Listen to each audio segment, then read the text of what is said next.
This podcast is sponsored by BetterHelp. We may be a comic duo, but we take mental health very serious. BetterHelp is the world's largest therapy service and is completely online. BetterHelp is a network with over 30,000 licensed and experienced therapists who can help you with a wide range of issues. To get started, answer a few questions, and BetterHelp can match you with the right therapist from their network. You can message your therapist at any time and schedule live sessions when it's convenient for you. If your therapist isn't the right fit for any reason, you can switch to a new therapist at no additional charge. With BetterHelp, you get the same professionalism and quality you expect from in-office therapy, but with a therapist who is custom-picked for you, more scheduling flexibility, and at a more affordable price. Get 10% off your first month at betterhelp.com/amp. That's BetterHelp, HELP.com/amp. This episode is dedicated to my son because we were on the phone yesterday. I was taking a walk and he was getting to the airport and we kept talking about his next steps. He travels a lot for work.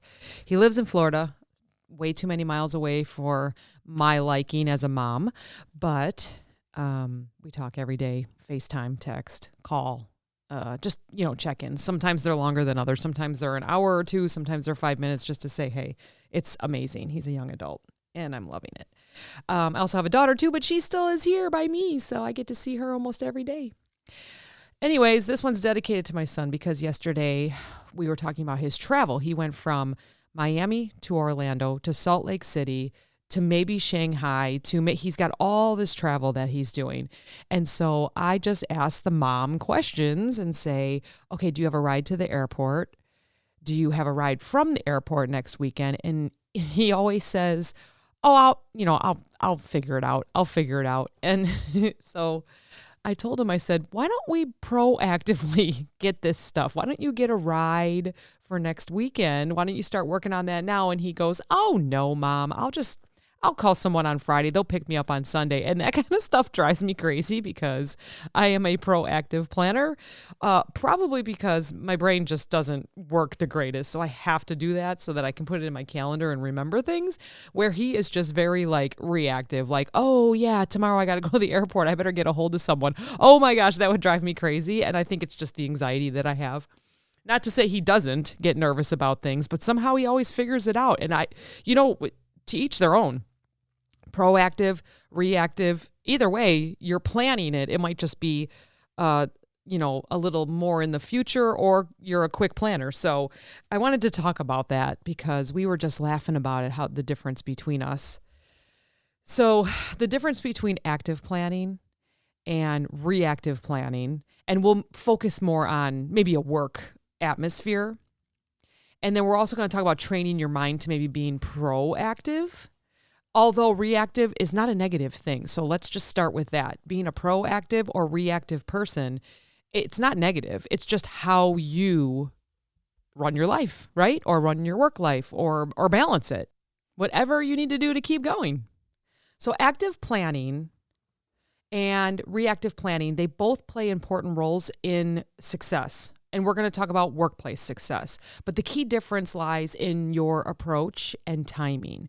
Training your mind to be proactive, which is active planning, is crucial for long-term growth, stress management, that's why I do it, and consistent productivity. So let's just talk about active planning. Active planning is proactive. It involves anticipating future needs, potential challenges, long-term goals before they happen. So I'm going to plan this, but if this happens, I'm then going to plan this, right? This type of planning focuses on preparing ahead of time, setting a clear path toward your objectives, and preventing issues before they arise, which is what I like to do. What I have also found is being a proactive person that I have to remember that if I have to reactive plan to something because something comes up, I can't get all crazy about it.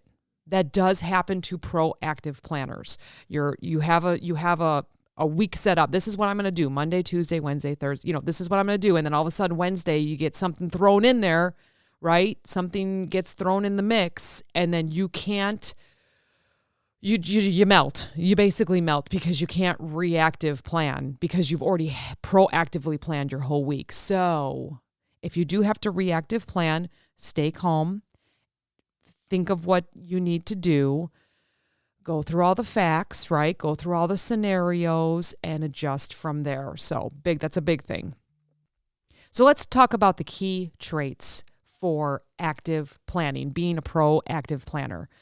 You anticipate problems, so you predict and you address potential challenges in advance. If this happens, we can do this. If this happens, we can do that, right? You can pivot. You can pivot any way that you're anticipating. You're strategic. You align short-term actions with long-term goals. In other words, if you're planning for the following quarter at your job or at your workplace, you can say, this is what we're anticipating. This is our strategic plan for what's coming up. You prepare your resources.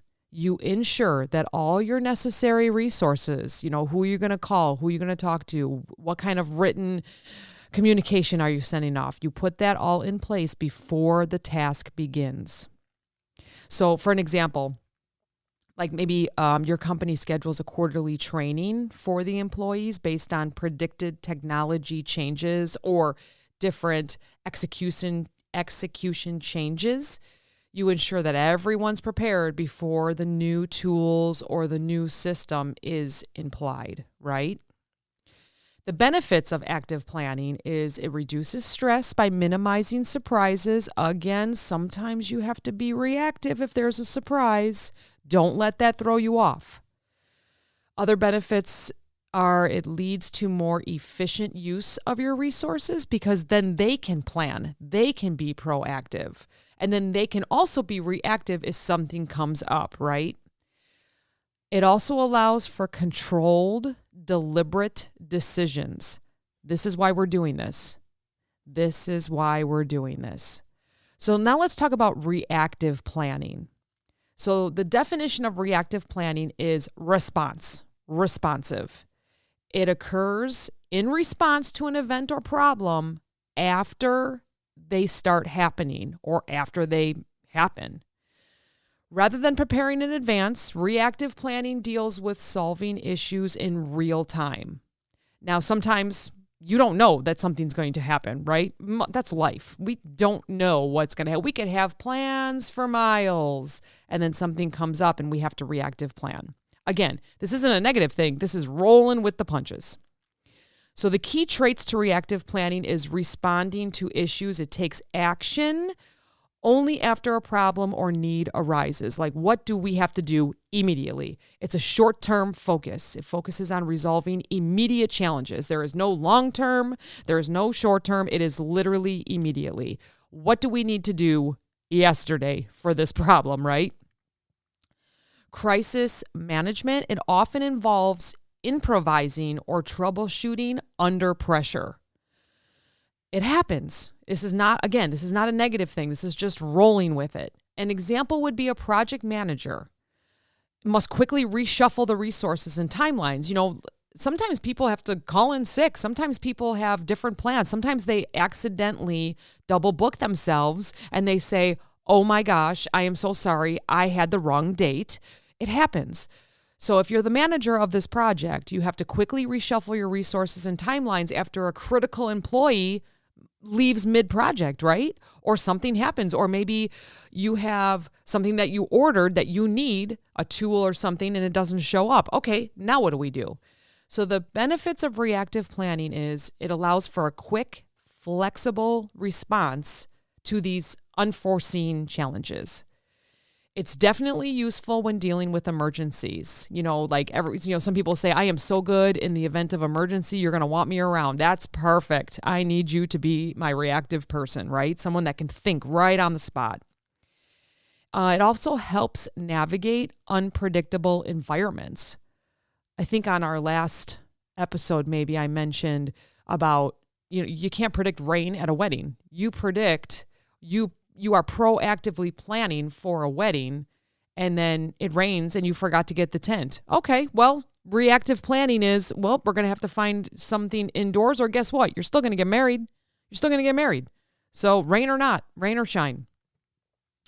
So how do you train your mind to be more proactive? So if you are someone that sits in the reactive, if you're like my son, love you, kid, and you are reactive, like, oh, that's right, tomorrow I'm flying to Salt Lake City. It's midnight. I should probably start packing and calling someone to take me to the airport at 5 a.m.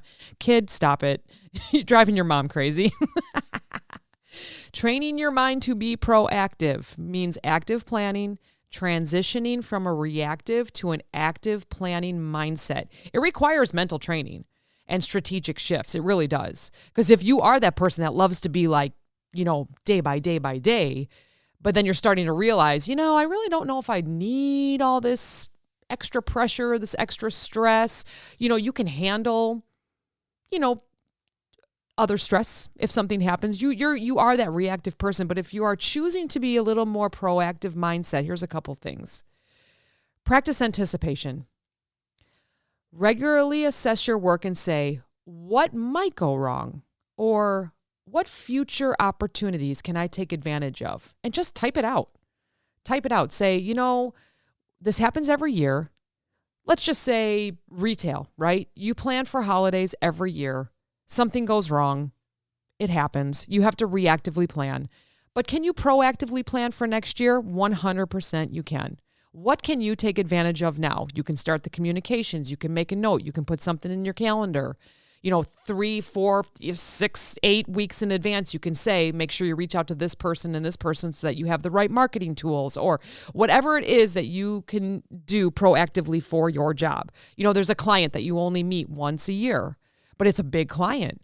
So you better start proactively planning that maybe 12 weeks before the meeting next year. So if your meeting is in a year from now, put something on your calendar 12 weeks earlier that says, start working on this. So the reason why it helps is because anticipating future needs allow you to prepare solutions in advance. We know this, helping you stay ahead of potential issues rather than scrambling. If you really don't want to be that reactive person anymore, this is why you would practice anticipation. So, for example, before starting a project, identify risks and create contingency plans. This prevents being caught off guard by obstacles, even if you're good at it. For example, budget cuts or supply delays. Basically anything that can go wrong, right? Setting long-term goals. So what do? You develop both short-term and long-term goals for your role or your project. Regularly review and update them.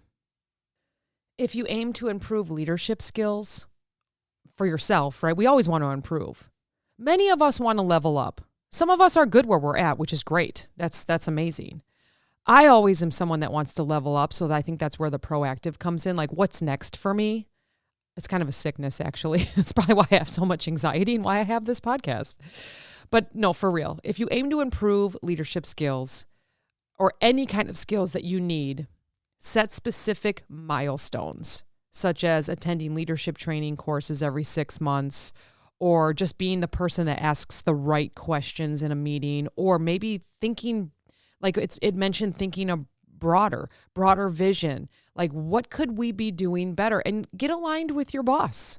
Or if you are the boss, what's the next trend that my company can do, right? This is a big one. And I think this is where proactive and reactive work against each other. And that is the habit of time management, right? So you have someone that's proactive that says, okay, 3 months, 6 months, 1 year, 2 years, whatever, 5 years. And then you go month by month, day by day. And then you have the reactive person like my son that does 24 hours in advance when he's flying out to Salt Lake City trying to find a ride. Build a habit of time management. Prioritize your tasks based on importance, not just urgency. Use tools like calendars, task lists, reminders. Keep that schedule organized, okay? Proactive time management reduces the need for reactive planning. Proactive time management reduces the need for reactive planning because you have accounted for key tasks in advance. Set aside time each week to review upcoming projects, deadlines, potential conflicts. Now, Cass and I have 2 podcasts and many different social media sites. On Sundays, I take my computer and I sit down for an hour or two and I plan out the whole week. Anything that you see posted was planned on Sunday for the week. And then every once in a while, there's something else that comes in there, like just reactive planning, meaning I think to myself, oh yeah, I should ask that question and see what everybody thinks. That's a reactive plan. That's like an immediate, like just thought process, put it out there. And then I take 5 minutes to do that. But I proactively plan our week. So when you see something that gets uploaded, like a meme or anything like that, if it's during the day, at night, middle of the night, well, sometimes the middle of the night I'm up, so then I upload them. But if you see something that's at 9 a.m., 7 a.m., that was all planned out. That was proactively planned out. So set aside time each week to review projects, deadlines, potential conflicts. If you are a business owner like we are, or if you're a podcast host, or if you, whatever it is, if you are an independent business owner, small business owner, set aside some time to plan. I do it every Sunday. Being proactive may improve your emotional intelligence, unless you're fabulous at being reactive. But let's just talk about being proactive. You learn to manage emotions, especially under pressure. So if you are a proactive person and you plan, I feel it's just natural that you can then be reactive during times of pressure. You can practice staying calm and focused because you've pretty much planned out everything and created those avenues for when challenges arise. Being emotionally stable prevents impulsive reactions to sudden problems, helping you respond with a clear, proactive plan rather than that panic. What do I do? Who do I reach out to? Do I have the resources? No one really likes that. People are good at it, but I don't know that many people like that. My heart can't handle it. My soul, my brain can't handle it. So I am proactive as much as possible. For example, if you're facing a tight deadline, instead of feeling overwhelmed, just take that moment to reassess the situation and allocate time or delegate tasks. Like, oh man, I am not going to be able to get to that. Go ahead and delegate it to someone that you trust and say, can you plan this for me? And then we're going to meet next week and we'll see what happens, right? So it is all part of being proactive. Seek regular feedback. And I put a note here that says positive, regular feedback. Go to someone that you trust. I know I've mentioned it before. Actively ask for positive feedback from supervisors, peers, clients, whatever your business is, to identify areas for improvement before issues become problematic. Help me, help you, help me, help you. I know I've said that before. Feedback allows you to address potential concerns early, right? Proactive, creating opportunities for growth and development instead of waiting for those problems to emerge. Maybe have someone on your team that is a reactive person. Like if I ever had something that I planned for a year and a wrench got thrown in there and I went, oh no, the first person I would call is my son because he's a reactor. Make sure that you have someone like my son who can react quickly to tight deadlines, right? Anyways, in quarterly reviews, he's going to listen to this and laugh at me. In quarterly reviews, ask for input on upcoming projects and how you can adjust your strategy to ensure better outcomes later. So it's like you're proactive. This is going to happen. We're going to plan this. If this happens, we're going to plan this. If this happens, we're going to plan. You're just on the constant proactively planning the plan, right? Oh my gosh, you're rolling your eyes at me. It's totally fine. So how do you foster this growth mindset of being proactive? Cultivating a mindset focused on continuous improvement and learning, kind of what I just said. Proactive. Embrace challenges as opportunities rather than obstacles. Don't think that you hit a wall. I know many of us do that. I know I do that. I shouldn't speak for all of us. A lot of times you proactively plan something and you're like, hockey stop, you hit a wall, oh, now what do we do? That's when the reactive part comes in and you say, okay, we have this, this, and this. How can I react to this? And that's okay. Both are okay. We're not saying one is better than the other. A growth mindset enables proactive learning. Instead of waiting for problems, you actively seek opportunities to improve and develop. You can attend professional development courses. I've done that for years. Even if you don't currently face issues, that's a thing. That's so funny because that's another proactively planning. Even if you don't currently face issues with a particular skill set, go ahead and take those courses or learn something new, read something, go online. Oh gosh, you know how I am about TikTok. Look it up. How do I blah, blah, blah, and go and TikTok it because someone's going to give you a great idea that's going to spark and you're going to go, yep, I'm going to plan for that. It just helps you stay ahead of future requirements. So listen, final thoughts on this. Active planning allows you to shape your future by setting the path ahead, while reactive planning focuses on problem solving in the moment. You can be good at both, but let's be proactive. Training your mind to be proactive can make a significant difference in how you effectively do your work or life. I mean, I know we can't plan everything, right? Especially in life, but through anticipation, long-term goal setting, emotional intelligence, you can shift from just reacting to circumstances to actively controlling and shaping them. Neither of them are better than the other. We're just trying to keep our anxiety levels down, keep us in a calm manner, and that's what we're here for, right? And support each other. Don't be that person that gives up on someone's proactive planning. If you feel like you are the expert in something, be the expert in something. Give them some advice. Give them some feedback. Say, how about if we do it this way, just in case, I'm seeing the future and I feel like maybe this will happen. Be the expert in something.